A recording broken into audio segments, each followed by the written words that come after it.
Welcome to my YouTube channel part 27 और my passionate daily love. Rohal की बात पे अनाया प्यार से बोली, अगर आप बुरा ना माने तो कॉफ़ी मैं बना दूँ, मैं काफ़ी अच्छी कॉफ़ी बनाती हूँ।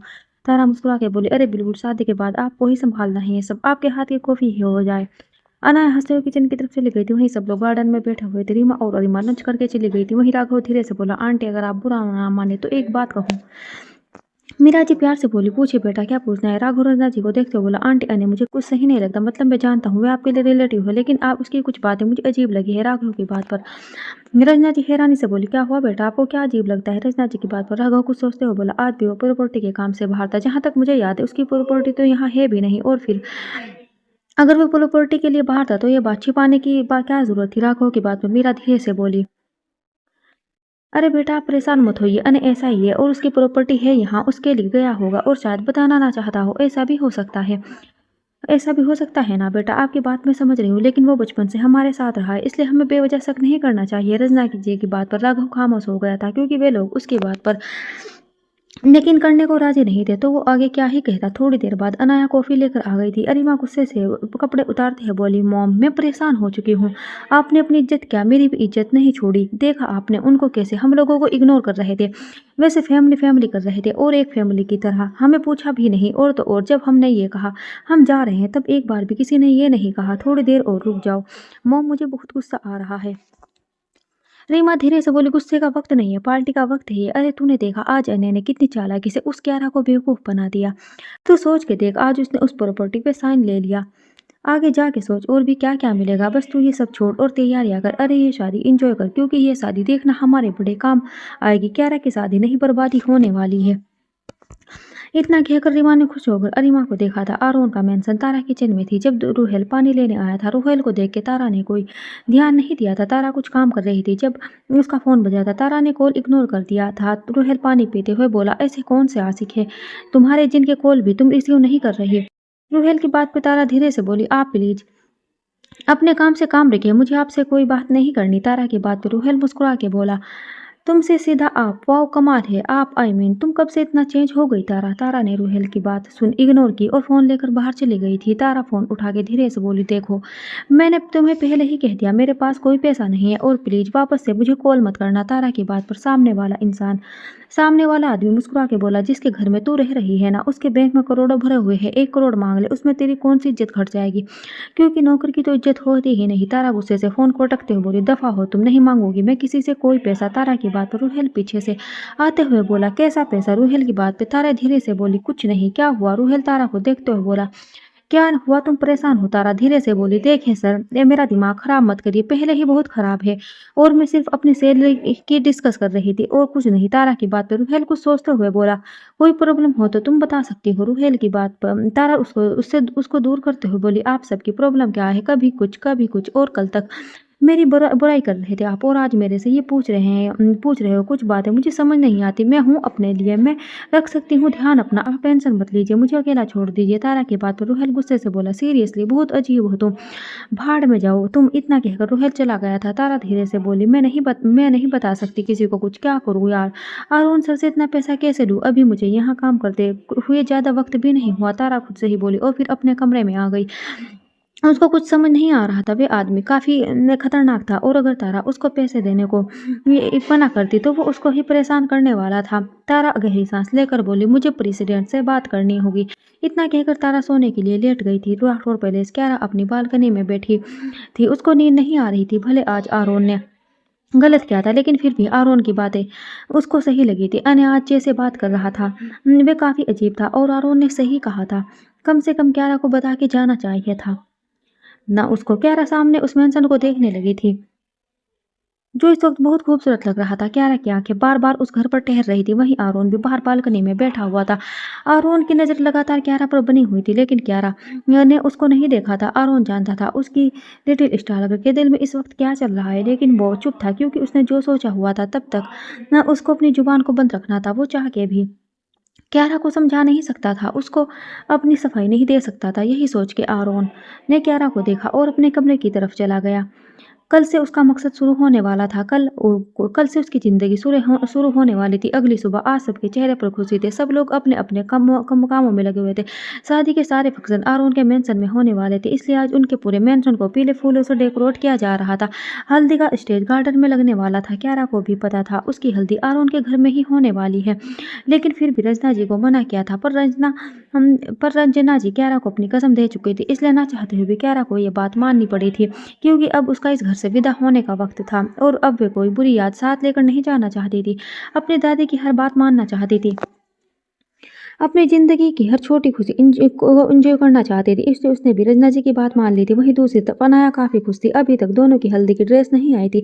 मीरा रंजना जी को देखते हुए बोली, क्या माँ अभी तक हल्दी की ड्रेस नहीं आई? अनाया के पास तो उसकी वेडिंग ड्रेसेज है भी, लेकिन कियारा ने तो कुछ भी नहीं किया। आपने कहा था इंडिया जाकर आप कियारा की ड्रेसेज बनवाएगी, लेकिन आज आसाम हल्दी है, इतनी जल्दी कौन सी ड्रेसेस तैयार होगी? मीरा की बात पर रंजना जी मुस्कुरा के बोली, तुम टेंशन मत लो, कियारा की ड्रेस शाम तक आ जाएगी, तुम फिक्र मत करो और काम देखो। शाम की सब तैयारियां हो गई है, हल्दी तैयार है और बाकी चीजें। मीरा जल्दी से बोली, सब कुछ तैयार है माँ, आप टेंशन मत लीजिए, आप अपनी फिक्र करिए। आप कब से ऐसे परेशान हो रहे हैं, कहीं ऐसा ना हो शादी के चक्कर में आप अपनी तबीयत खराब करा ले। सब कुछ ठीक है, बस कियारा की ड्रेस नहीं आई, वो भी शाम तक आ जाएगी। मीरा की बात पे रंजना जी अपने कमरे में जाते हुए बोली, ठीक है मीरा, मैं थोड़ी देर आराम कर लेती हूँ, तुम ध्यान रखना, लड़कियों को बोल दो वक्त से तैयार हो जाए। रंजना की बात पे मीरा मुस्कुरा के बोली, ठीक है माँ, मैं फिलहाल लंच का देख लेती हूँ। इतना कहकर मीरा भी चली गई थी। वहीं अरीमा सोफे पे बैठी थी, फ्रूट्स खा रही थी। रीमा उसके साइड में बैठी थी। अरीमा मुस्कुरा के बोली, सुना आपने क्या कहा मीरा बुआ ने? अरीमा की बात पर रीमा हैरानी से बोली, हाँ काफी कुछ कहा, तुम्हें क्या बात करनी है वे बताओ? अरीमा मुस्कुराते हुए बोली, उस कियारा को बहुत शौक है ना हमें बातें सुनाने का, अपनी बकवास करने का। उसको लगता है इस दुनिया में सबसे ज्यादा खूबसूरत वह है, उसके आगे पीछे सब घूमते हैं। क्या हो अगर आज मैं उसके चेहरे को खराब कर दूं? अरीमा की बात पर रीमा गुस्से से बोली, दिमाग खराब है क्या तेरा? अगर किसी ने हमें पकड़ लिया ना तो सारा बनाया प्लान खराब हो जाएगा। और अब मैं अभी बता रही हूँ, तुम अपने इस खाली दिमाग को चलाना बंद कर दे और ऐसा कुछ भी मत कर जिससे हम दोनों को ही ये घर छोड़ के जाना पड़े। रीमा की बात पर रीमा गुस्से से उठ के चली गई थी, लेकिन अब उसके दिमाग में आ गया था उसको क्या करना है। शाम हो गई थी और अब हर तरफ रोशनियां बिखरी हुई थी। राठौर पैलेस के सामने वाला घर आज और ज्यादा खिल गया था, क्योंकि आज यहाँ पीले फूलों के साथ साथ लाइटें और भी खूबसूरत लग रही थी। क्यारा बार बार उस घर को देख रही थी, जितनी बार वे उस घर को देखती इतनी ही भारी उसके दिल में अलग सा सुकून भर जाता। लेकिन फिर उसको याद आता ये सब उसके लिए नहीं था। अभी क्यारा कुछ सोच रही थी जब किसी ने दरवाजे पर नॉक किया था। क्यारा धीरे से बोली, अंदर आ जाए। क्यारा की आवाज पे उमा अंदर आई थी। क्यारा धीरे से बोली, मापी आप यहाँ क्या कर रही है? आप रेडी नहीं हुई? क्यारा की बात पे उमा गुस्से से बोली, क्यारा ये अच्छी बात नहीं होती, तुम मुझे तैयार होने के लिए बोल रही हो। आज मेरी हल्दी नहीं है, तुम्हारी हल्दी है। अनाया रेडी भी हो गई और तुम पता नहीं क्या सोच रही हो। अरे बेटा टाइम देखो, तुम्हें तो अपनी ड्रेस का भी नहीं पता कहाँ से आएगी, आई है भी या नहीं। उमा की बात पे क्यारा धीरे से बोली, माफी आप परेशान क्यों हो रही है? मुझे दादी ने बोला था मेरी ड्रेस आ जाएगी। क्यारा की बात पे उमा ने उसको देखते हुए बोली, और तुमने एक बार वापस से ये जानने की भी जरूरत नहीं समझी तुम्हारी ड्रेस है कहाँ? क्यारा अफसर झुका के बोली, अच्छा सॉरी, मैं जानती हूँ आप लेके आई है मेरी ड्रेस है ना, चलिए जल्दी से दीजिए। क्यारा की बात पे पीछे से दो लड़कियां काफ़ी बड़ा बॉक्स लेकर आई थी। क्यारा हैरानी से बोली, ओह माय गॉड, इसमें हल्दी की ड्रेस है या फिर सारी ड्रेस है? उमा धीरे से बोली, मुझे नहीं पता, ये स्पेशल ड्रेस है जो सिर्फ तुम्हारे लिए बनवाई गई है, काफ़ी यूनिक और काफ़ी खूबसूरत। क्यारा हैरानी से बोली, अगर मेरे लिए दादी ने इतनी खूबसूरत ड्रेस मंगवाई तो अनाया के लिए क्यों नहीं? उमा को अब कोई जवाब नहीं सूझ रहा था। उमा धीरे से बोली, अनाया पहले अपनी ड्रेस ले चुकी थी इसलिए, और अनाया ने साफ मना कर दिया था उसको कुछ नहीं चाहिए। खैर ये सब बातें बाद में होगी, रेडी हो जाओ, सब मेहमान आ चुके हैं। उमा की बात पे क्या रहना चाहते हुए भी तैयार होने लगी थी। दो लड़कियां उसको तैयार कर रही थी। ये एक लहंगा था जिसकी स्लीवलेस ब्लाउज थी और उस पर बहुत हैवी दुपट्टा था। क्यारा की वो ड्रेस काफ़ी खूबसूरत लगी थी, उस पर फूलों की ज्वेलरी थी। लड़कियां जल्दी जल्दी उसको तैयार कर रही थी। थोड़ी देर बाद सब लोग तैयार होकर नीचे आ गए थे। अनाया भी तैयार थी, लेकिन क्यारा अभी तक नहीं आई थी। रंजना जी धीरे से बोली, अरे उमा, क्यारा कहाँ है? देर हो रही है, जल्दी से बुला लाओ उसको। उमा की बात पे ऊपर से आते हुए बोली, मैं तैयार हूँ दादी। क्यारा को देख के सबकी आंखें खुले की खुली रह गई थी। वो काफ़ी खूबसूरत लग रही थी। उसका वो येलो लहंगा उसके नाजुक से बदन पे कहर ढा रहा था। वहीं क्यारा के बालों का मेसी साबन बना के उसके बालों में पीले फूल लगाए हुए थे और बहुत सा लाइट सा मेकअप उसके फूलों की ज्वेलरी बनाई हुई थी, उसको फूलों की ज्वेलरी पहनाई हुई थी। अनाया जल्दी से क्यारा के गले लगते हुए बोली, आज तो शायद आप सबके होश उड़ाने के लिए तैयार हुई है। अनाया की बात पे क्यारा बस हल्की सी मुस्कुरा दी थी। रजना दी ने जल्दी से दोनों की नजर उतारी थी। उमा भी क्यारा को गले लगाते हुए बोली, हमेशा खुश रहो। मीरा ने भी क्यारा को ढेरों प्यार किया था। रजना जी धीरे से बोली, तुम दोनों आर्या के रूम में बैठ जाना, उसके बाद हल्दी के वक्त तुम्हें बुलवा लेगी अनाया। रंजना जी की बात पर अनाया चिढ़ते हुए बोली, पर ऐसा क्यों नानी, हम लोग बाहर क्यों नहीं बैठ सकते? रंजना जी अनाया को देखते हुए बोली, बेटा मेरी बात समझो, तुम दोनों दुल्हन हो, अगर ऐसे ही सबके सामने जाओगी नजर लग जाएगी, इसलिए जैसा मैंने कहा है वैसा करो। रंजना जी की बात पे अनाया ने बुरा सा मुंह बनाया था और फिर सब आरोन के घर के लिए निकल गए थे, जो कि राठौर पैलेस का ठीक सामने था। वहीं दूसरी तरफ आरोन ने येलो कुर्ता पहना था। इस वक्त आरोन इतना ज़्यादा हैंडसम लग रहा था, सब उसको मुड़ मुड़ कर देख रहे थे। शादी में आने वाली लड़कियां तो उसके सामने गिरी जा रही थी, लेकिन आरोन की नजरें किसी और का इंतजार कर रही थी। उसकी नजर राठौर पैलेस के एंट्रेंस के गेट पर ठहर रही थी, जहां से उसकी दुल्हन बाहर आने वाली थी। अभी राठौर पैलेस को कोई निकला था जब अचानक आर्यन आरोन के सामने आते हुए बोला, बड़ी बेसब्री से इंतजार हो रहा है किसका, हमें भी बताओ। आर्यन ठीक आरोन के सामने खड़ा था। आरोन चिढ़ते हुए बोला, ये बात साइड में खड़े होकर भी कह सकता था ना। आर्यन धीरे से बोला, जिसके लिए तू पल के बिछाए बैठा है ना, वे आ चुकी है, लेकिन वो कहाँ ये तुझे पता नहीं चलेगा। इतना कहकर आर्यन सामने से हट गया था, जहां से बाकी लोग अंदर आ रहे थे। अनय ने भी येलो कुर्ता पहना हुआ था, लड़कों ने व्हाइट कुर्ता पहना हुआ था, लेकिन आरोन और अनय ने येलो कुर्ता पहना था और राघव ने भी गलती से येलो ही पहन लिया था। फिलहाल सब उसको इस बात के लिए छेड़ रहे थे। वहीं लड़कियों ने व्हाइट ड्रेस पहनी थी, लेकिन दुल्हन ने येलो ड्रेस पहनी थी। अनय को देख के आरोन का मुंह बन गया था। आरोन सबका वेलकम करते हुए बोला, thank you so much Mrs Rathore, आप यहाँ आई। आरोन की बात पर रंजना जी प्यार से बोली, शुक्रिया तो हमें आपको कहना चाहिए, आपने इतना बड़ा फंक्शन यहाँ अरेंज किया है। आरोन मुस्कुरा के बोला, यह मेरा फर्ज है। आरोन की बात पे अनय मुस्कुरा के बोला, आप कुछ ज्यादा ही फर्ज नहीं निभा रहे मिस्टर वार्नर। अनय की बात पे आरोन मुस्कुरा के बोला, रियली तुम्हें स्पीच में बोलने का काफी शौक है मिस्टर सिंघानिया। आरोन की बात पर अनय उसको देखते हुए बोला, मैं बस आपसे सही कह रहा हूँ मिस्टर वार्नर, आपको इतनी फिक्र दिखाने की जरूरत नहीं है। आरोन ने अनय को देखा और उसकी तरफ अजीब ढंग से मुस्कुरा के बोला, और जिसकी फिक्र दिखाने की जरूरत है वे दिखा ही नहीं रहा है, तो ये काम मुझे करना पड़ रहा है मिस्टर सिंघानिया। आरोन की बात पे रंजना जी बीच में आते हुए बोली, छोड़िए ये सब, आप लोग चलिए, सब मेहमान हमारा इंतजार कर रहे हैं। रंजना जी की बात पे आर्या और तारा सबको अंदर लेकर आई थी। दो स्टेज लगाए गए थे, एक लड़कियों का और एक लड़कों का। आरोन की होठने से लड़कियां फिसल रही थी। आर्यन आरोन के कान में धीरे से बोला, क्या भाई तुमने तो आज ये सबकी अटेंशन ली हुई है, कुछ औरों के लिए भी छोड़ दो। आरोन आर्यन को घूरते हुए बोला, ये सब छोड़ के काम पर ध्यान दो, अच्छा होगा, वरना आर्या को पता चलेगा तो जानता है ना क्या हाल करेगी। आरोन की बात पे आर्यन जल्दी से बोला, अरे मैं तो भूल ही गया था, आर्या को तो मैंने देखा नहीं, पता नहीं उसने डिनर किया होगा या नहीं, रुको मैं देख के आता हूँ। आर्यन इतना कह के चला गया था। वहीं आर्या हल्दी के थाल टेबल पर रख रही थी। जब आर्यन उसको वहीं बैठाते बोला, क्या कर रही हो? आर्या हैरानी से बोली, मैं क्यों, मैं काम कर रही हूँ, तुम्हें दिख रहा है ना। आर्या की बात पे आर्यन गुस्से से बोला, दिख रहा है लेकिन तुम्हें नहीं दिख रहा, अभी तुम्हारी तबीयत इतनी भी ठीक नहीं हुई, तुम ये सब काम करो, इन कामों के ये सब है तो, और तुमने डिनर किया? आर्यन की बात पे आर्या धीरे से बोली, आर्यन मैं ठीक हूँ और मैं ऐसे बैठे बैठे बोर हो जाऊंगी, और ये सब मैं क्यारा के लिए कर रही हूँ, अब तुम मुझे परेशान मत करो। आर्या की बात पे आर्यन उसकी आंखों में देखते हुए बोला, मैं परेशान कर रहा हूँ? आर्या सिर हिला के बोली, बिल्कुल कर रहे हो, चलो तुम प्रेसिडेंट के पास चलो, उनको तुम्हारी ज़रूरत है। आर्या की बात पे आर्यन ने हल्दी की तरफ देखते हुए बोला, वैसे ये हल्दी देख के तो मेरा दिल कर रहा है, तुम्हारे खूबसूरत चेहरे पे ये लगनी चाहिए। आर्यन की बात पे आर्या जल्दी से बोली, दिमाग ठीक भी है तुम्हारा, ये हल्दी सबसे पहले दूल्हा दुल्हन को लगेगी, तुम्हें नहीं समझे तुम। अब चलो जाओ और मैं डिनर कर लूंगी, तुम परेशान मत हो। इतना कहकर आर्या वहां से चली गई थी। आर्यन आराम से बोला, एक बार आरोन को और 11 को हल्दी लग जाए उसके बाद बताता हूँ तुम्हें। इतना कहकर आर्यन भी आरोन के पास आ गया था। राघव सबसे अलग बैठा था। उसके चेहरे को देख के कुछ समझ नहीं आ रहा था, वह नाराज है, खुश है या फिर एक्साइटेड है। उसकी नज़र भी यहाँ किसी को ढूंढ रही थी। रूहेल राघव को छेड़ते हुए बोला, क्या भाई तुम तो बड़े चालाक निकले, हम सब ने तो व्हाइट ड्रेस पहनी है और तुम येलो कलर पहन के आ गए, कमाल है ना। रूहेल की बात पे राघव गुस्से से बोला, ये सब मैंने सोच समझ के नहीं किया, मेरे पास हल्दी के लिए और कोई ड्रेस नहीं थी, इसलिए मैंने यही पहन लिया, और अब तू बकवास बंद कर। राघव की बात पर रूहेल धीरे से बोला, मैं कहाँ बकवास कर रहा हूँ, अच्छा छोड़, वो देख तेरा प्यार आ गया। रूहेल की बात पर राघव ने सामने इशारा किया, जहाँ से अनाया और कियारा सामने से आ रही थी। राघव की नज़र अनाया पर रुक गई थी। वह बहुत ज़्यादा खूबसूरत लग रही थी, उसके ऊपर येलो कलर काफ़ी खूबसूरत लग रहा था। वहीं आरोन ने तो आंखें ही नहीं झपकी थी, आरोन सिर्फ कियारा को देख रहा था। आरोन की नज़र खुद पर महसूस करके कियारा की नज़रें भी आरोन से जा मिली थी, लेकिन आरोन की नज़रों की गर्मी क्यारा बर्दाश्त नहीं कर पाई थी और उसने अपनी आंखें झुका ली थी। आर्या और तारा तो कितनी बार क्यारा की नज़र उतार चुकी थी, सच में वे बहुत ज़्यादा खूबसूरत लग रही थी।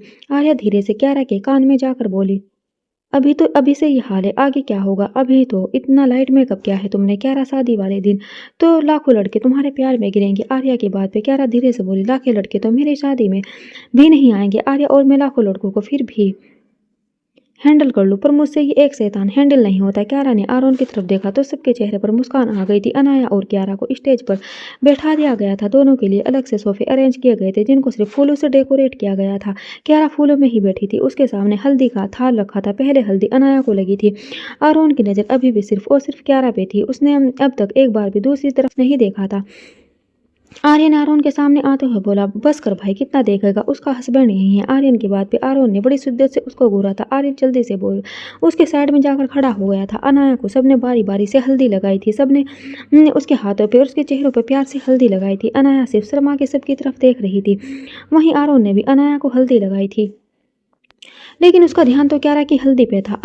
अरीमा अनाया को देखते हुए बोली, तुम्हें तुम्हारी शादी के लिए काफ़ी सारी बेस्ट विशेष। अरीमा की बात पे अनाया उसकी तरफ देखते हुए बोली, रियली अरीमा, एक तो तुमने यहाँ के भी इतना मुश्किल काम किया है, अब तुम मुझे बेस्ट विशेष देकर मुझ पर पता नहीं कितना बड़ा एहसान कर रही हो, ये कैसे उतरेगा? अनाया की बात पे अरीमा धीरे से बोली, कोई बात नहीं अनाया, तुम कुछ भी बोलो, आज मैं बुरा नहीं मानूंगी, मेरी बहन की हल्दी है ना। इतना कहकर अरीमा चली गई थी और अनाया ने गुस्से से उसको घूरा था। वहीं अब क्यारा को हल्दी लगने थी, लेकिन आरोन की नज़र हल्दी की थाल पर थी जिसको देख के कुछ अजीब लग रहा था। आर्यन को देखते हुए बोला, तुझे हल्दी का कलर कुछ डिफरेंट नहीं लग रहा? आरोन के बात पे आर्यन हैरानी से बोला, क्या यार आरोन, तू कुछ ज़्यादा ही ओवर रिएक्ट करता है क्यारा को लेके। अब हल्दी का कलर कैसे डिफरेंट हो गया? आर्यन की बात पे आरोन धीरे से बोला, अपनी बकवास बंद कर और सामने देख, जो हल्दी अनाया को लगी है उसका कलर एकदम येलो है और क्यारा की हल्दी थोड़ी अलग है। आरोन की बात पे आर्यन ने भी हल्दी पर गौर किया तो उसको भी कुछ अलग लगा था। आरोन भी धीरे से बोला, हो सकता है हमें ऐसा लग रहा हो। आरोन धीरे से बोला, नहीं ऐसा नहीं हो सकता। आरोन ने अपनी साइड में रखा हल्दी का थाल देखा और जल्दी से उस थाली से हल्दी लेकर अपने चेहरे पर लगा ली। आर्यन को कुछ समझ नहीं आया, ये क्या हो क्या रहा है। जैसे ही रंजना जी ने हल्दी क्यारा के चेहरे पर लगानी चाहिए, अचानक ही आरोन ने उनको रोक दिया था। रंजना जी हैरानी से बोली, क्या हुआ आरोन? आरोन रंजना जी के करीब आते हुए बोला, ये हल्दी क्यारा को नहीं लगेगी। अन्य आरोन को देख के बोला, क्यों नहीं लगेगी? तुम्हें हर बात से क्या प्रॉब्लम है मिस्टर वार्नर? रचना बीच में आते हुए बोली, सही कह रहा है मेरा बेटा, ये कुछ ज़्यादा नहीं हो रहा है। अरे हम बहू हमारी है, ये हल्दी हम लेकर आए हैं, अब तुम्हें इससे क्या दिक्कत है? और रही ये हल्दी क्यारा को लगेगी। रचना की बात पर रचना जी भी प्यार से बोली, अरुण बेटा, अने सही कह रहा है, लड़के के घर की हल्दी लड़की को लगती है, इसलिए हमें करना पड़ेगा। अरुण रचना जी को देख के बोला, मुझे इस बात से कोई दिक्कत नहीं मिसेज राठौड़, लेकिन इस हल्दी में कुछ है। एक बार अनाया के चेहरे पर जो हल्दी लगी है उसको देखिए और ये क्यारा की हल्दी देखिए, दोनों में काफ़ी फर्क है। रंजना जी आरोन की बात पे कुछ कहने वाली थी, तभी अचानक उनके हाथ पर रेड रेसेस होने लगे थे। रंजना जी के हाथ पे एलर्जी हो गई थी। रंजना जी हैरानी से बोली, मतलब आरोन सही कह रहा है, इस हाथ से तो हमने हल्दी लगाई थी ना? आरोन आराम से बोला, मुझे पहले ही लगा था। आर्या, इस हल्दी को यहाँ से लेकर जाओ, जिसने भी ये किया है मैं उसका वो हाल करूँगा, वह सोच भी नहीं सकता। फिलहाल आप ये हल्दी क्यारा को लगा दीजिए। आरोन के बात पर रचना जी ने आरोन के हाथों से हल्दी का थाल लिया और फिर सब ने बारी बारी से क्यारा को हल्दी लगा दी थी। रचना जी मीरा को देख के धीरे से बोली, मीरा, हम में से किसी को भी नहीं पता ये सब किसने किया है। हमने तो हल्दी अपने हाथों पे लगा के देखी है, लग रहा है किसी ने यहीं आके इसमें कुछ मिलाया है। रचना की बात पे मीरा धीरे से बोली, नहीं रचना, तुम पे कोई शक नहीं कर रहा, तुम परेशान मत हो, इस बात के बारे में बाद में बात करेंगे, तुम अभी हल्दी पे ध्यान दो। इतना कह के मीरा चली गई थी और रचना ने गुस्से से अरीमा को घूरा था। फिलहाल जिसका मूड पहले से खराब हो चुका था, वहीं आरोन का खून ये सोच के जल रहा था, उसकी लिटिल स्टार को किसने नुकसान पहुंचाने की कोशिश की है। आरोन के गुस्से को देख के आर्यन उसको शांत करते हुए बोला, आर्यन, इस बात को बाद में डिस्कस करेंगे, पहले तुम हल्दी लगवा लो। आर्यन की बात पे आरोन गुस्से से बोला, नहीं, किसी ने आज ये किया है, कल इससे बड़ी हरकत करेगा, मैं पता लगा कर रहूंगा ये सब क्या किसने है। आरोन की बात पे आर्यन धीरे से बोला, ठीक है कर लेना, पहले चल हल्दी लगवा ले भाई। आर्यन की बात पे आरोन जाके स्टेज पे बैठ गया था। क्यारा इन सब के बीच बिल्कुल शांत बैठी थी। शायद वे जानती थी ये सब किसने किया है, क्योंकि यहाँ सिर्फ एक इंसान था जो उसको हर्ट करने की कोशिश कर सकता था, लेकिन फिलहाल वे ये बात नहीं बढ़ाना चाहती थी, इसलिए चुप थी। थोड़ी देर बाद अने को हल्दी लग गई थी और उसके बाद आरोन को हल्दी लग रही थी। आरोन को क्यारा की थाल से ही हल्दी लगी थी, सबको हल्दी लग चुकी थी और अब सब लोग एक दूसरे की तरफ बड़े ही प्यार से देख रहे, बड़े ही आराम से देख रहे थे। इसका साफ-साफ मतलब था अब हल्दी की होली चलने वाली थी और ये काम सबसे पहले रुहेल ने किया था। रुहेल ने अनाया के सामने रखा हल्दी का थाल उठा के राघव के ऊपर पलट दिया था। राघव के चेहरे पर हल्दी ही हल्दी नजर आ रही थी। राघव ने गुस्से से साइड में रखी हल्दी जो कि एक दूसरे को लगाने के लिए रखी गई थी, उठा के रुहेल के मुँह पर उलट दी थी। आर्यन और रुहेल ने आरोन को उठा के स्विमिंग पूल में फेंक दिया था, जो कि पूरा फूलों से भरा हुआ था और उसके ऊपर हल्दी ही हल्दी उलट दी थी। इस वक्त सब लोग बड़ी शिद्दत के साथ हल्दी की होली खेल रहे थे। आर्या ने हल्दी उठा के चुपचाप क्यारा के मुंह पे लगा दी थी। अब क्यारा का चेहरा पे भूत जैसा नजर आ रहा था। क्यारा ने गुस्से से आर्या को देखा और जल्दी से बोली, आर्या की बच्ची रुको, तुम्हें बताती हूँ। जैसे ही क्यारा जल्दी लेकर आर्या के पीछे भागी, अचानक ही उसका पैर फिसल गया था और वह स्विमिंग पूल में गिर गई थी। क्यारा के अचानक पूल में गिरने से सब लोग परेशान हो गए थे। अन्य आराम से किसी को कॉल कर रहा था, उसने कोई ध्यान नहीं दिया था। वहीं आरोन जो अभी-अभी पुल के बाहर आया था, अचानक क्यारा को चिल्लाने पर वापस पुल में कूद गया था। आरोन क्यारा को पुल से बाहर लेके आ गया था। क्यारा के कपड़े भीग चुके थे। आरोन जल्दी से उसके चेहरे को हाथों में लेते हुए बोला, तुम ठीक हो? देख के नहीं चल सकती तुम? ये आंखें क्या सिर्फ खूबसूरती के लिए हैं? आरोन की डांट से क्यारा धीरे से बोली, पता नहीं बस कैसे मेरा पैर फिसल गया। क्यारा की बात पे आरोन आर्या को देखते हुए बोला, इसके कपड़े चेंज करवा दो, सर्दी हो जाएगी। आरोन की बात पे आर्या से भागते हुए क्यारा के पास आई थी और उसको अंदर लेकर गई थी। आरोन सबको देखते हुए बोला, आप प्लीज इंजॉय करिए, वो ठीक है। रंजना जी भी परेशान हो गई थी और सबकी नजर अन्य को ढूंढ रही थी जो कि गायब था। आरोन धीरे से बोला, उसकी औकात तो उसको जल्द पता चलेगी, लेकिन तुम सब मेरी बात ध्यान से सुनो। यहाँ हर तरफ दुश्मन है। हमारी एक बार की लापरवाही किसी की भी जान ले सकती है, इसलिए सबको बोलो सिक्योरिटी और ज्यादा बढ़ा दे। आरोन की बात पे आरोन और रुहेल दोनों ने सर हिलाया था।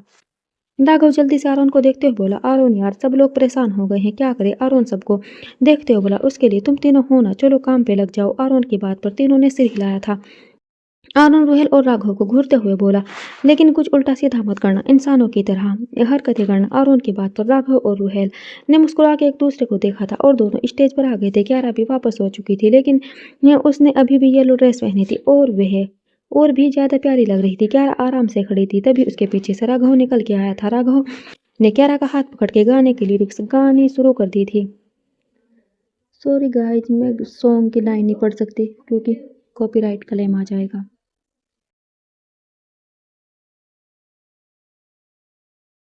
रुहेल रचना जी रिवाज अरीमा और अने की तरफ इशारा करते हुए गाने लगा था। अने गुस्से से बोला, क्या इसने मुझे भाई कहा? अने की बात पर रचना जल्दी बोली, क्या इसने मुझे अम्मा कहा? लेकिन दोनों को कुछ समझ नहीं आया था। वहीं आर्या क्यारा के चेहरे को अपने हाथों में पकड़ के आगे की लिरिक्स गाने लगी थी। तारा भी क्यारा के पास आ गई और तारा ने क्यारा के हाथों को पकड़ लिया था, लेकिन रुहेल बीच में आकर अने की तरफ इशारा करते हुए गाने लगा था। अने गुस्से से बोला, ये डांस कर रहा है या मुझे टारगेट कर रहा है? रचना धीरे से बोली, ये तुझे क्या क्या बोल रहे हैं रकांटा? रचना की बात मैंने चिढ़ते हुए बोला, प्लीज मोम, वो गाने के लिरिक्स है, मुझे क्यों बोलेंगे यार? रचना गुस्से से बोली, अरे बेटा तूने ही तो कहा था, ये तुझे बोल रहा है? रचना की बात पे अने गुस्से से बोला, मोम चुप हो जाओ, मैं पागल हो जाऊंगा। वहीं राघव और रोहेल बड़े आराम से डांस कर रहे थे। आर्य अने को पकड़ के स्टेज पर लेकर आई थी। आर्य अने को आगे पीछे घूमते हुए बोली,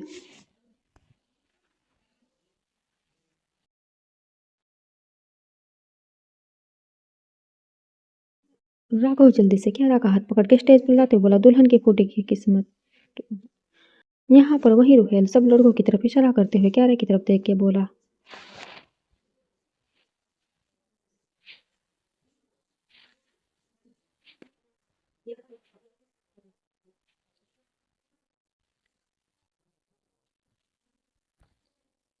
अने गुस्से से स्टेज के नीचे आ गया था क्योंकि उसको समझ आ चुका था गाने और डांस के चक्कर में रुहेल और राघव ने उसकी अच्छी बेइज्जती कर दी थी। अने का गुस्सा देख के आरोन के चेहरे पर मुस्कान आ गई थी और आर्यन आरोन और क्यारा की तरफ इशारा करते हुए आगे की लिरिक्स गाने लगा था।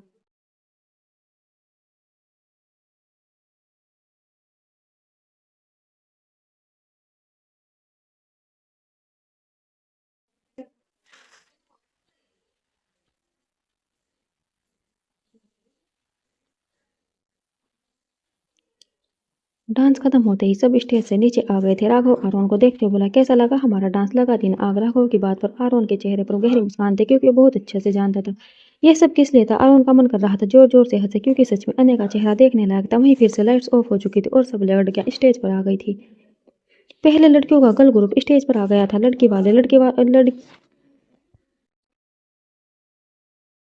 आर्या रुहेल की तरफ देखते हुए गाने की लिरिक्स गाने लगी थी।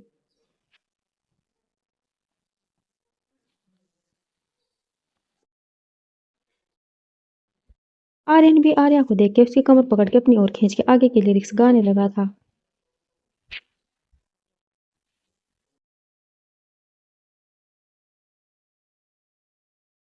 तारा और आर्या के ग्रुप में तारा और आर्या ग्रुप में आ गई थी और अब उनका निशाना आर्यन और रूहेल की तरफ था। आर्या ने आर्या को गोद में उठा लिया था, वहीं रूहेल ने तारा की तरफ गाने के लिरिक्स उछाली थी।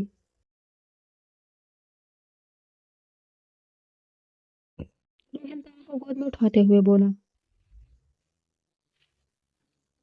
आर्यन भी आर्या के सामने आकर आगे की लिरिक्स गाने लगा था।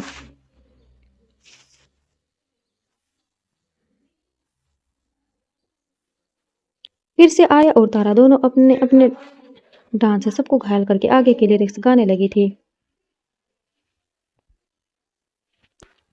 रोहेल तारा को देखते हुए आरोन की तरफ देख के गाने लगा था।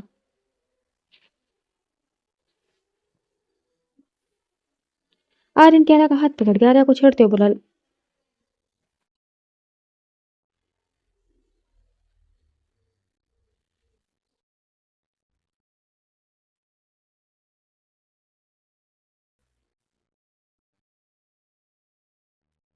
फिर से तालियों की आवाज से पूरा गार्डन झूम उठा था। क्यारा के चेहरे पर भी गहरी मुस्कान थी। सच में आर्या, तारा, रूहेल, आर्यन और राघव ने ये शाम और भी ज्यादा रंगीन कर दी थी। सबके चेहरे पर मुस्कान थी। आर्या जल्दी से बोली, लड़के वाले हारने के लिए तैयार हो जाओ, क्योंकि हम भी लड़के वाले हैं। देखना कैसे तुम्हें हराते हैं। आर्यन आर्या को देखते हुए बोला, अच्छा हम भी लड़के वाले हैं। एहसान मानो, अपनी लड़की दे रहे हैं, वरना तुम्हारे लड़के की इतनी हैसियत नहीं, वे हमारे चांद के टुकड़े के काबिल हो। आर्यन की बात पर तारा बीच में आते हुए बोली, ओहो, हमारे लड़के की हैसियत की बात करते हैं। अरे हीरा है हमारा लड़का, मैं ऐसा लड़का तो कहीं मिल ही नहीं सकता। और मैं बहुत अच्छे से बता दूं, आपकी लड़की की किस्मत अच्छी थी, उसको हमारा लड़का मिला। रूहेल सबको देखते हुए बोला, चलो देखते हैं लड़के वाले हारेंगे या लड़के वाले, क्योंकि अभी मेहंदी और संगीत बाकी। हर बार बाजी लड़के वाले मारेंगे, क्योंकि हमारी लड़कियां चांद है और हमने अपना चांद आपको दिया है। एहसान मानो उसका। सब रूहेल की बात पे हाँ में हाँ मिलाते हुए बोले। थोड़ी देर बाद सब लोग चले गए थे। हल्दी का फंक्शन काफी अच्छा रहा था, सबने एंजॉय किया था। क्यारा भी आज इतने दिनों बाद हंसी थी। आरोन भी खुश था। क्यारा आर्या को देखते हुए बोली, वैसे आप लोगों ने तो पार्टी बदल ली, मुझे लगा लड़कियां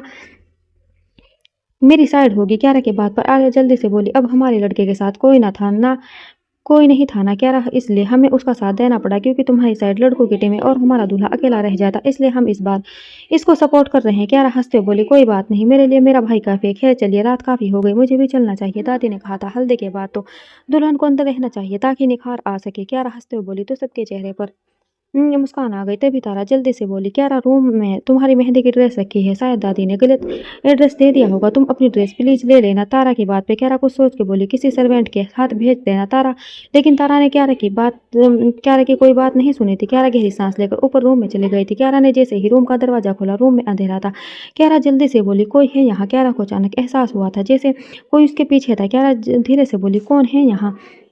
लेकिन तभी उसको एहसास हुआ था जैसे उसकी कमर पर कुछ गीला गीला लगा था। क्यारा ने जैसे ही अपनी कमर को छुआ, अचानक उसको एहसास हुआ उसकी कमर पर हल्दी लगी थी। इससे पहले क्यारा कुछ और समझ पाती, किसी ने उसका हाथ पकड़ के अपनी तरफ खींचा था और उसको दीवार से लगा दिया था। क्यारा धीरे से बोली, कौन है। लेकिन किसी की कोई आवाज़ नहीं आई थी। तभी उसको लगा था जैसे कोई उसकी गर्दन को छू रहा है। क्यारा वो छुअन अच्छे से पहचानती थी। क्यारा के मुंह से धीरे से निकला आरोन। तभी कमरे की लाइट चलने लगी थी। क्यारा की आंखें आरोन की आंखों से जा मिली थी। क्यारा आरोन को हल्का सा धक्का देते हुए बोली, क्या बदतमीजी है, छोड़ो मुझे। लेकिन आरोन की पकड़ क्यारा की कमर पर काफी तेज थी। आरोन अपने गालों पर हल्की सी हल्दी लगाकर अपने गाल को क्यारा के गालों से लगाते हुए बोला, लिटिल स्टार कर, सबने तुम्हें हल्दी लगा दी, मुझे ये मौका नहीं मिलेगा। क्यारा आरोन की बात पर गुस्से से बोली, सबके साथ मेरा कोई ना कोई रिश्ता है, इसलिए उन्होंने मुझे हल्दी लगाई है। लेकिन तुम कौन हो, किस हक से मुझे ये हल्दी लगाना चाहते हो। क्यारा की बात पे आरोन उसके नाक खींचते हुए बोला, ये तुम्हें जल्द पता चलेगा लिटिल स्टार कर, लेकिन तब तक हल्दी खत्म हो जाएगी, इसलिए मुझे ये काम अभी करना पड़ेगा। इतना कहकर आरोन ने धीरे धीरे हल्दी लेके क्यारा को लगानी शुरू कर दी थी।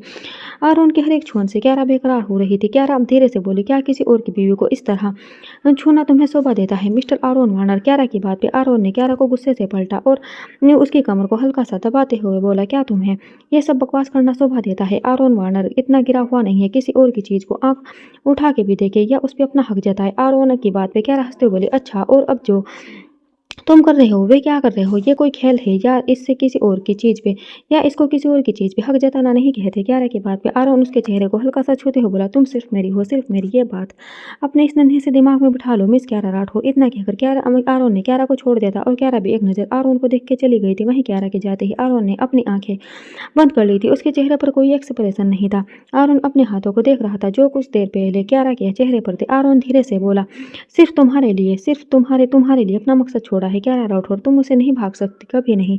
तुम सिर्फ मेरी हो, सिर्फ मेरी, और मैं कभी भी तुम्हें नहीं छोड़ूंगा। और तुम पे किसका हक है ये बात तुम्हें जल्दी पता चल जाएगी। इतना कहकर आरोन ने अपनी आंखें बंद कर ली थी। पुरानी दिल्ली एक खंडर के पास एक बहुत बड़ा बंगला बना हुआ था जो शायद सालों पुराना था, क्योंकि बाहर से देख के उसका हाल कुछ ऐसा ही लग रहा था। उस खंडर के अंदर एक आदमी किसी राजा की तरह विराजमान था। तभी एक औरत जल्दी से बोली, सुना है वे इंडिया आ चुका है, कुछ सोचा है आपने, आगे क्या करना है। औरत की बात पर वे आदमी सिगरेट सुलगाते हुए बोला, उसकी फिक्र मत करो, उसको एक ना एक दिन यहाँ आना ही था। वे आरोन वार्नर है, अपने बाप की तरह हार ना मानने वाला, लेकिन उसकी भी वही हालत होगी जो उसके बाप की हुई थी। उसकी हर एक कमजोरी को मैंने मिटाया है और मिटाते आया हूँ। आदमी की बात पर एक लड़का जो देखने से ही घटिया लग रहा था सोफे को फैलते हुए बोला, क्या डैड, जब कमजोरी इतनी खूबसूरत हो तो उसको मिटाना नहीं चाहिए, मसलना चाहिए। अपने बेटे की बात पर वे आदमी गुस्से से अपने बेटे का कॉलर पकड़ते हुए बोला, अपने हवस के चक्कर में अगर तूने कोई भी चालाकी की तो तेरा वे हाल करूंगा कि तू सोच भी नहीं सकता। उस लड़की से दूर रहना। अगर तूने उस लड़की पर जरा भी नजर डाली, उस आरोन को शक हो जाएगा और फिर हमारी बरसों की मेहनत पर पानी फिर जाएगा। उस गंदे खून को मारने का इससे अच्छा मौका नहीं हो सकता और उसकी वजह बनेगी वे लड़की। लेकिन अगर तेरी हवस आगे नहीं आई तो आदमी की बात पर लड़का अपने होठों पर जुबान फेरते हुए बोला, डैड आप तो सीरियस हो गए। जब वो गंदा खून खत्म हो जाएगा तब उसको मैं ही तो रखूंगा। उस लड़की से शादी करके हर रात उसको दर्द दूंगा, यही तो मुझे पसंद है। उस लड़की की बात पे औरत गुस्से से बोली, उस मनहूस से मन भर गया तेरा। औरत की बात पे लड़का हंसते बोला, मोम समझा करो, उसकी शक्ल देख देख के बोर हो गया मैंने उसको इस लायक भी नहीं छोड़ा अब मैं उसको यूज कर सकूं। इतना कहकर उस लड़के के साथ उसकी माँ भी हंसने लगी थी। वहीं एक अंधेरे कमरे में दो माँ बेटी बैठी थी। लड़की काफी खूबसूरत थी, लेकिन इस वक्त उसका हाल देख के किसी को भी तरस आ सकता था। लड़की के जिस्म पर चोटों के निशान थे। उसकी हालत उसके साथ हुई हरकत का सबूत दे रही थी। लड़की के चेहरे पर चोटों के निशान थे, लेकिन उसके हाथ अपनी माँ के हाथों में थे। लड़की धीरे से बोली, माँ उठ जाइए, आपने कल से कुछ नहीं खाया, उठ जाइए ना। और लड़की की बात पे उसकी माँ ने हल्की सी आंखें खोली और धीरे से बोली, क्या बचा है मेरे सामने रोज तुझे लेकर जाता है, तेरी मासूमियत छीन ली उसने, क्या बचा है मेरा। ये सब देखने से अच्छा मैं मर जाऊं। औरत की बात पे लड़की जल्दी से बोली, नहीं माँ नहीं, ये मत बोलो, आप तो हमेशा कहती हो एक फरिश्ता हमें यहाँ से ले जाएगा, क्या वे सब झूठे। माँ लड़की की बात है उसकी माँ रोते हुए बोली, लगता है वे फरिश्ता हमें भूल गया बेटा। इतना कहकर वे औरत रोने लगी थी। वहीं दूसरी तरफ आरोन जो गहरी नींद में सो रहा था अचानक उठ बैठा था। उसके चेहरे पर पसीने की बूंदें थी। आरोन का चेहरा इस वक्त लाल हो गया था। उसकी सांसें तेज तेज चलने लगी थी। आरोन ने जल्दी से अपना पसीना साफ करके आसपास देखा और एक सिगरेट उठा के बाहर आ गया। उससे सिगरेट भी नहीं उजल रही थी। आरोन के कांपते हाथों से लाइटर नीचे गिर गया था। उसके मुंह से सिर्फ एक ही बात निकल रही थी, मत मारो, मुझे छोड़ दो सबको। इस वक्त आरोन किसी पागल की तरह बिहेव कर रहा था, जैसे कोई उसको दर्द दे रहा हो। वहीं दूसरी तरफ बालकनी में खड़े क्यारा जो ये सब देख रही थी, पहले उसको लगा था आरोन यहाँ सिगरेट पीने आया था, लेकिन जब उसने ये देखा आरोन से सामने पड़ा लाइटर भी नहीं उठाया जा रहा, उसको आरोन की फिक्र होने लगी थी, क्योंकि उसने पहली बार आरोन को ऐसे बिहेव करते देखा था। क्यारा ने जल्दी से अपना शॉल लपेटा और भागते हुए नीचे आ गई थी। अगले कुछ मिनटों में क्यारा आरोन के सामने खड़ी थी। उसकी हिम्मत नहीं थी वो आरोन को छुए, लेकिन आरोन की हालत उससे देखी नहीं जा रही थी। जिस इंसान से ये दुनिया कांपती थी, जिससे ये दुनिया डरती थी, वे किसी बच्चे की तरह हरकतें कर रहा था। क्यारा जल्दी से आरोन के कंधे को पकड़ते हुए बोली, आरोन क्या हुआ तुम्हें। लेकिन आरोन पे कोई असर नहीं हुआ था। वे पता नहीं कहाँ देख रहा था। क्यारा गुस्से से आरोन को हिलाते हुए बोली, क्या हुआ है आरोन, क्या कर रहे हो। आरोन ने क्यारा को देखा और जल्दी से उससे लिपट गया था। क्यारा से आरोन की हालत देखी नहीं जा रही थी। उसने आरोन को अपने सीने में छुपा लिया था। क्यारा आरोन के सर को चूमते हुए बोली, आरोन क्या हुआ तुम्हें, मुझे बताओ, कोई सपना देखा है तुमने। और बताओ ना आरोन, मुझे भी परेशान कर रहे हो तुम, बोलो ना। क्यारा किसी बच्चे की तरह जिद करते हुए बोली। वो भले कितना भी गुस्सा दिखाए, लेकिन आरोन में उसकी जान बसती थी। आरोन की हल्की सी तकलीफ उसको भी हर्ट करती थी। क्यारा आरोन के बालों में हाथ चलाते हुए बोली, आरोन मेरी बात सुनो, अच्छा मेरी तरफ देखो। क्यारा ने आरोन का चेहरा दोनों हाथों में लिया और उसके सिर को चूम लिया। क्यारा धीरे धीरे आरोन के चेहरे को सहलाते हुए बोली, अपने लिटिल स्टार कर को बताओगे ना तुम, क्या हुआ बताओ मुझे। लेकिन आरोन ने क्यारा के कंधे पर सर रख लिया था और अगले ही पल आरोन की गहरी सांसें क्यारा अपनी गर्दन पर महसूस कर सकती थी। आरोन किसी बच्चे की तरह उससे लिपटा हुआ था। क्यारा ने आरोन को अपने आगोश में लिया हुआ था, लेकिन ये सब देख के उसको नहीं समझ आया था आरोन के साथ हुआ क्या था। क्यारा ने अपना सर आरोन के सर पर रखा और किसी को कॉल कर दिया। अगले ही पल आर्यन उसके सामने था। आर्यन जल्दी से आर्यन को देखते हुए बोला, आर्यन क्या हुआ है इसको? आर्यन की आंखें नम देख के क्यारा धीरे से बोली, आप शांत रहिए भाई, वो ठीक है, अभी सोने दीजिए प्लीज। लेकिन ये सब, क्यारा की बात पे आर्यन आर्यन के सर पर हाथ फेरते हुए बोला, ये सब क्यारा ने आर्यन को थोड़ी देर पहले की बात बता दी थी। और आर्यन क्यारा से नजर चुराने लगा था। क्यारा धीरे से बोली, आप मुझे देख के बताइए भाई क्या हुआ है? आर्यन को ये कोई नॉर्मल बात नहीं है। अगर उसके पास कोई ना हो वो कितना परेशान हो जाए। ऐसा क्या है जो उसको इतना हटराता है क्यारा की बात पर? आर्यन धीरे से बोला, क्यारा, आर्यन को पैनिक अटैक आते हैं। और ये पैनिक अटैक कैसे होते हैं? आर्यन एक हफ्ता भी नहीं संभल पाता और आज तक ऐसा कोई डॉक्टर नहीं जो उसकी इस बीमारी का इलाज पर कर पाए। और नींद से तो जैसे उसकी दुश्मनी सी हो जाती है। लेकिन आज मैं इसलिए हैरान हूँ, आर्यन इतनी गहरी नींद में सो गया, वे भी ये सब होने के बाद। क्यारा धीरे से बोली, शायद उसको किसी की जरूरत थी जो उसको समझ पाए, शांत कर पाते, लेकिन आप लोगों ने वैसा कुछ नहीं किया, इसलिए मेरा आर्यन इन सब से अकेले डील करता है। क्यारा गुस्से से बोली। उसके कहे लफ्जों में उसका प्यार नजर आ रहा था। आज वो आर्यन को देख के बहुत ज्यादा डर गई थी। आर्यन धीरे से बोला, क्यारा, हमने सब कुछ किया है लेकिन मैं ये नहीं संभल पाता। शायद आज तुम्हारी गोद में महफूज जगह है जहाँ ये अपने दर्द को भूल के सुकून से सो चुका है। और ये सब इसके साथ हमेशा नहीं होता, ये काफी कम होता है। आप पता नहीं आज आर्यन की बात पे। क्यारा धीरे से बोली, मैं आपसे उसकी वजह नहीं पूछूंगी भाई, क्योंकि अभी मुझे आर्यन से अपना पास्ट नहीं बताया। लेकिन फिर भी आप मुझे इसके बारे में तो बताते। क्यारा की बात पे आर्यन गहरी सांस लेकर बोला, अच्छा छोड़ो, तुम सो जाओ, मैं आर्यन को संभालता हूँ। क्यारा जल्दी से बोली, नहीं, मैं कहीं नहीं जा रही, आप प्लीज आर्यन को बिस्तर पर लेटा दीजिए, मैं यहीं हूँ। क्यारा की बात पे आर्यन ने वैसा ही किया था। थोड़ी देर बाद आर्यन क्यारा की गोद में सर रखे लेटा था और उसने क्यारा के हाथ को पकड़ा हुआ था। आर्यन दरवाजा बंद करते हुए धीरे से बोला, तुम जितना एक दूसरे से दूर रहने की कोशिश करो, लेकिन तुमसे बेहतर एक दूसरे को कोई नहीं संभाल सकता।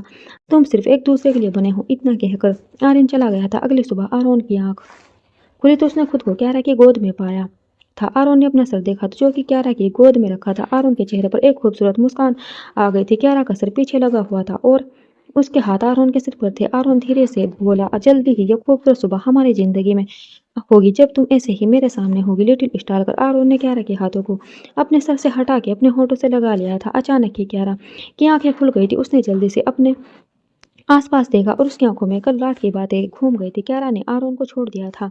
क्यारा जल्दी से सीधी खड़े होते हुए बोली, वो मैं बस, मुझे नहीं पता चला मेरी आंख कब लगी, कैसा महसूस कर रहे हो तुम? अब क्यारा की बात पे आर्यन को भी रात की बातें याद आ गई थी। आर्यन मुस्कुराते हुए बोला, अच्छा मतलब अब मुझे ये मानना पड़ेगा मेरी लिटिल स्टार कर मुझसे कितना प्यार करने लगी है, क्योंकि तुम मेरी वजह से ही तो यहाँ रुकी हो, है ना? आर्यन की बात पे क्यारा दूसरी तरफ देखते हुए बोली, मुझे तुमसे कोई बात नहीं करनी और ये मैंने इंसानियत के नाते किया। क्यारा की बात पे आर्यन धीरे से बोला, रियली? इंसानियत के नाते? तो फिर इंसानियत के नाते पूरी रात किसी का सर अपनी गोद में रख के तो गुजारना, ये भी इंसानियत के नाते था। आर्यन की बात पे क्यारा नजर चुरा के बोली, ठीक है जैसा तुम समझे, मुझे देर हो रही, मैं चलती हूँ। आर्यन ने क्यारा को देखा और मुस्कुरा के बोला, रात में मिलते हैं। क्यारा ने आर्यन की कोई बात नहीं सुनी थी। रात और पहले क्यारा भले ही आर्यन को कुछ भी बोल के आई हो, लेकिन वे अच्छे से जानती थी उसके दिल में क्या था। और आर्यन का ये हाल देखे आज उसको जो हुआ था वे भी अच्छे से जानती थी। क्यारा अपना सर पकड़ते हुए बोली, आर्यन को जो भी हुआ क्या वो नॉर्मल था? क्या उसको नॉर्मल समझना चाहिए? लेकिन ये नॉर्मल नहीं था। ये सब तो अगर कल मैं वक्त पे ना जाती। तब क्यारा खुद से ही बोली, आर्यन भाई ने भी मुझे कुछ नहीं बताया। क्यारा ने गहरी सांस ली और सोने के लिए लेट गई, क्योंकि वह कल रात की थकान उसके चेहरे पर थी। Thanks for watching, bye bye.